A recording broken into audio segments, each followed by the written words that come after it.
હું 35 વર્ષની છું. હજુ પણ હું ખૂબ જ સુંદર દેખાઉં છું. મારા પતિનું નામ પ્રકાશ છે અને તે શહેરમાં કામ કરે છે. મારા પતિની ગેરહાજરીમાં હું ઘરની જવાબદારીઓ સારી રીતે નિભાવું છું. મારો એક પુત્ર અને એક પુત્રી છે. જિંદગીમાં ક્યારે વળાંક લીધો મને ખબર જ ન પડી. મેં મારી જેઠાણીનો પુત્ર નિલેશ પર બહુ ધ્યાન ન આપ્યું. જ્યારે તે આવવાનો ત્યારે મને ધ્યાનથી જોઈ રહેતો અને ખબર ન હતી કે નિલેશ મનમાં શું હતું. એક દિવસ બપોરે તે મારા ઘરે આવ્યો અને ખાટલા પર બેસી રહી અહીં વાતો કરવા લાગ્યો. અચાનક તે મારી પાસે આવ્યો અને કહ્યું, કાકી, તમે જણાવશો કે તમે કેટલા સુંદર છો? આ વાત સાંભળીને હું પહેલાં હસી પડી અને પછી બોલી, તમે મારી મજાક કરો છો? ના કાકી, આ કોઈ મજાક નથી. હું તમને ખરેખર પસંદ કરું છું. હું તમને દિલથી ચાહું છું. ત્યારથી હું તમારા ઘરે આવું છું. તેને હસીને કહ્યું. નિલેશની વાત સાંભળીને હું ચોંકી ગઈ. મેં કહ્યું, તું શું બોલે છે? તારો શું મતલબ છે? તેને કહ્યું, કાકી, તમે બેસો અને મને કહો કે કાકા ક્યારે આવશે. તેને ત્યારથી ક્યારે રજા મળે તેને બધું ખબર છે, છતાં પણ તું શું કામ પૂછે છે? મેં થોડી ધીરજ રાખીને કહ્યું.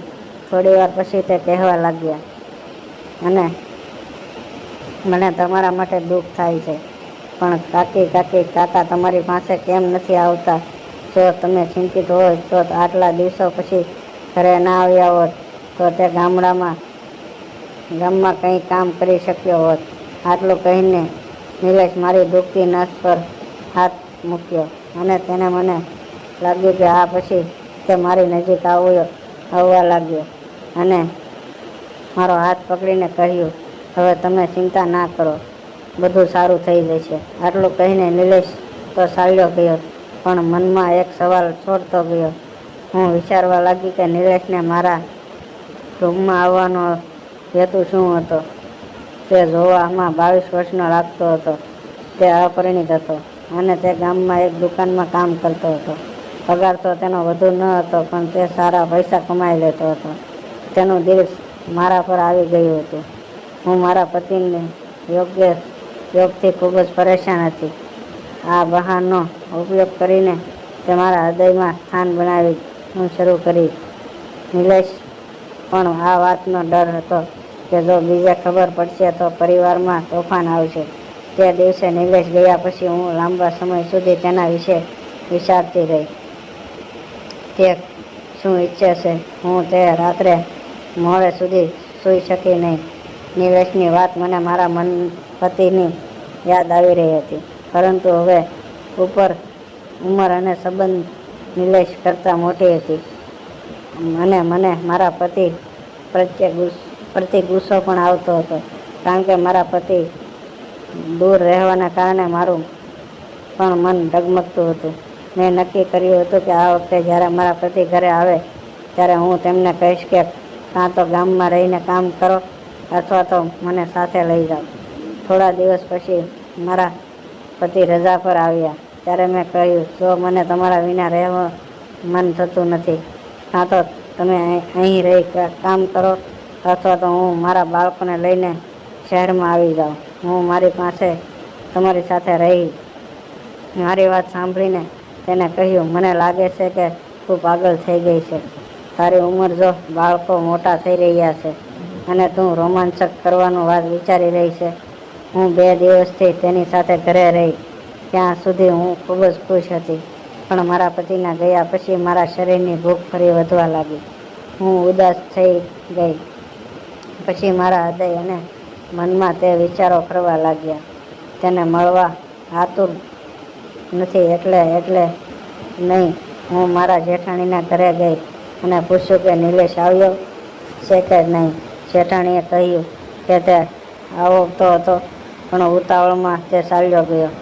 હું ઉદાસ થઈ ગઈ. ઘરે આવવા લાગી તો જેઠાણીએ કહ્યું કે કદાચ કાલે આવશે. કાલે નિલેશ આવવાનો હતો. તે સાંભળીને મારું હૃદય આનંદથી ધબકાવા લાગ્યું અને મને લાગ્યું કે નિલેશ મારા પર ગુસ્સે છે, તેથી મારા ઘરે ન આવ્યો. ત્યારે અચાનક મારા દરવાજા ખખડાવ્યો અને સામે નિલેશ ઊભો હતો. મેં કહ્યું, હવે શું કરવું?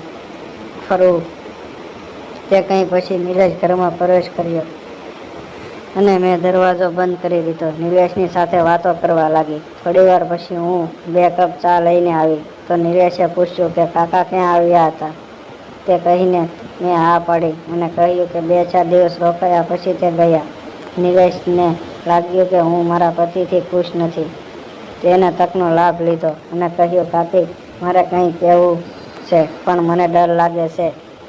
તમને ખબર ન લાગે તો એક કહું. શું વાત છે? તેને કહ્યું કાકી, આ સત્ય છે કે હું તમને ખૂબ જ પ્રેમ કરું છું અને હું તમારા પ્રેમમાં તડપી રહ્યો છું. નિલેશ એક જ ઝાટકે પોતાની લાગણી વ્યક્ત કરી.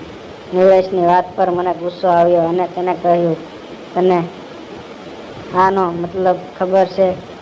અને હા, હું તો પ્રેમનો અર્થ જાણે છે. મારી અને મારી વચ્ચે ઉંમરનો તફાવત છે. જો હું સદમામાં તારીખ કાકી, હું નિલેશ કહ્યું, પણ આ દિનનું શું જે તમારા પર આવી ગયું છે? તમે હંમેશા મારા હૃદય અને મનમાં તમારો ચહેરો ફરે છે.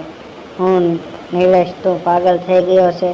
જરા વિચાર કર. પરિવારમાં બધું ખબર પડશે તો તારું શું થશે? નિલેશ ખાટલા ઉપરથી ઊભો થઈ ગયો અને મારી પાસે આવીને બેસી ગયો. તેની સાથે કોઈ વિરોધ ન કર્યો. આથી નિલેશની હિંમત વધી ગઈ અને તે પછી હું મારી જાત પર કાબૂ ન રાખી શકી અને અમે બંને એકબીજાને ઉચ્છેદ પ્રેમ કરવા માંડ્યા. નીચે ઉતર્યા પછી જ્યારે આમને ભાનમાં આવ્યું ત્યારે અમે બંનેમાંથી કોઈ પણ અફસોસ નહોતો. તેણે તેને મોબાઈલ નંબર આપ્યો અને ફરી પાછા આવવાનું વચન આપ્યું અને તે ચાલ્યો ગયો. એ દિવસ પછી જાણે મારી દુનિયા બદલાઈ ગઈ હતી. પણ ક્યારેય પણ હું વિચારતી હતી કે આ રહસ્ય ખુલી જશે તો શું થશે. હવે નિલેશ સાફ જવા લાગ્યો. આ દરમિયાન એક દિવસ પ્રકાશ તેના ઘરે આવી ગયો. તેની તબિયત ખરાબ હતી પરંતુ તે ઘરે આરામથી ન રહ્યો. હું થોડી ડરી ગઈ હતી. ત્યાંથી નિલેશ મારા પતિની ગેરહાજરીમાં ન આવે. મેં નિલેશને ફોન કર્યો અને તેને બધું કહ્યું. અઠવાડિયા પછી પ્રકાશ ઘરેથી ચાલ્યો ગયો.